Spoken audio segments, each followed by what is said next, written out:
আর এক সপ্তাহ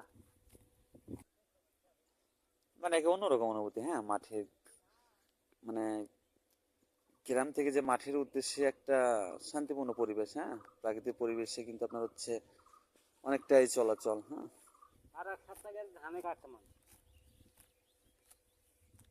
ধান তো পচিয়ে গেল সব ঠিক ধান কাটলে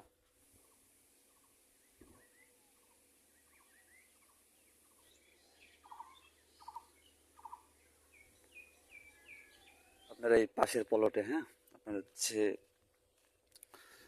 বড় ধান যেটা আপনার হচ্ছে চাষ করা হইতেছে। হ্যাঁ, ধানের যে অবস্থান, এই যে পাশের পলটটা আপনার হচ্ছে এক অন্যরকম কোয়ালিটি। হ্যাঁ,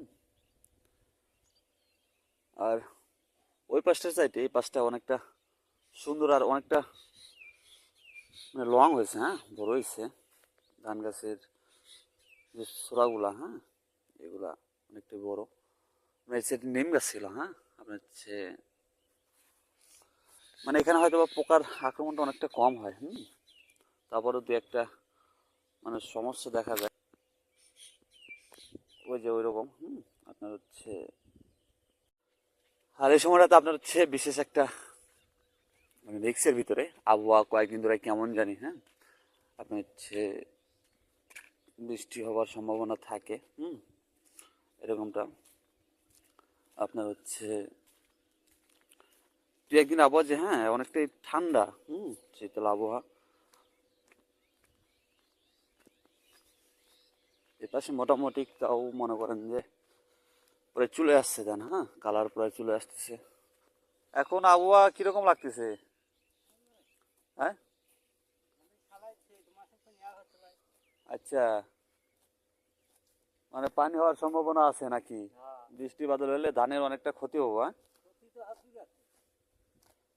আপনার হচ্ছে যে বিষয়টা দেখা যায় এরা আর হয়তো বা 20-25 দিন গেলে ধানটা চলে আসবে ফুল ফুল দামে, তাই না? আপনার এমনটা অবস্থা আছে। হ্যাঁ, মানে একটা যে ধানের মোটামুটি ফলন কিন্তু অনেকটা সুন্দর, তাই না? হ্যাঁ, আপনার হচ্ছে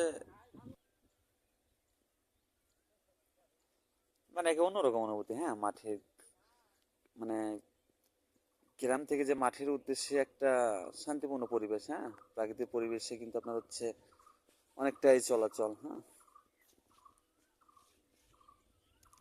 যেমন আপনার হচ্ছে ব্রিজের পাশেই একটা পুকুর, একটা আপনার হচ্ছে মাঠ। হ্যাঁ, এখানে ছায়াযুক্ত ভালো একটা অবস্থান কিন্তু। হুম ধানের যে অবস্থান, হ্যাঁ, আপনার হচ্ছে অনেকটাই মানে পাক ধরে গেছে। আপনার হচ্ছে ওই জায়গা জায়গা, হ্যাঁ, সবগুলো ইয়া দিয়ে বৃষ্টি বাদলের একটা ভয় আছে, রিক্স আছে। আর এগুলো ধান হয়তো বা বেশি বাতাস আসলে হয়তো বা পড়ে যেতে পারে। হ্যাঁ, আর আপনার হচ্ছে ধানের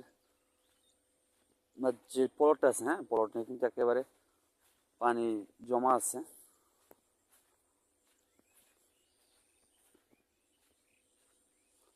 তো মোটামুটি হয়তো বা এরকমই আর কি, সবগুলো একসাথে আসতে। তবে তার ভিতরে একটু রিক্সের ভিতরে।